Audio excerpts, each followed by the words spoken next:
గోకులంలో చిన్న బాలుడిగా కనిపించిన శ్రీకృష్ణుడు నిజానికి సర్వశక్తిమంతుడైన భగవంతుడు. ఆయన బాల్యంలోని ప్రతి సంఘటన ఒక అద్భుతమైన సందేశాన్ని ఇస్తుంది. కృష్ణుడు తన చిన్ననాటి నుంచే ఎన్నో అసురశక్తులను సంహరించాడు. కాని ఈ కార్యాలను ఆయన ఒక సాధారణ శక్తివంతమైన బాలుడిలా చెయ్యలేదు. తన దివ్యశక్తితో ఎంతో సులభంగా పూర్తిచేశాడు. దీనివల్ల మనకర్థమయ్యేదేమిటంటే భగవంతునికి ఏ కార్యమూ కష్టం కాదు. కృష్ణుడు గోపబాలులతో కలిసి ఆడుతూ తల్లిదండ్రుల ప్రేమను స్వీకరిస్తూ ఉన్నప్పటికీ ఆయన ఎల్లప్పుడూ పరమాత్మగానే ఉన్నాడు. భక్తుల ప్రేమను స్వీకరించడం ఆయన ప్రత్యేకమైన కరుణ.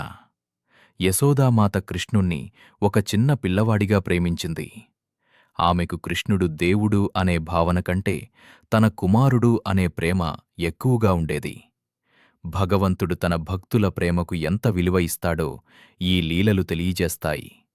మన జీవితంలో కూడా కృష్ణుణ్ణి కేవలం దూరంగా ఉన్న దేవుడిగా కాకుండా మన హృదయానికి దగ్గరైన స్నేహితుడిగా, మార్గదర్శిగా భావించాలి.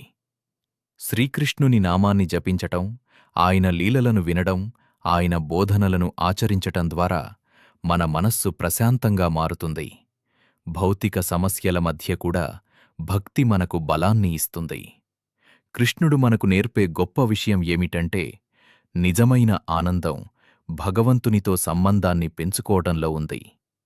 అందుకే మనం ప్రతిరోజూ కృష్ణ స్మరణ చేస్తూ భక్తి మార్గంలో ముందుకు సాగాలి. హరే కృష్ణ. మీకు ఈ వీడియో నచ్చినట్లయితే లైక్ చేయండి, షేర్ చేయండి. మరిన్ని వీడియోస్ కోసం మా ఛానల్ సబ్స్క్రైబ్ చేయండి.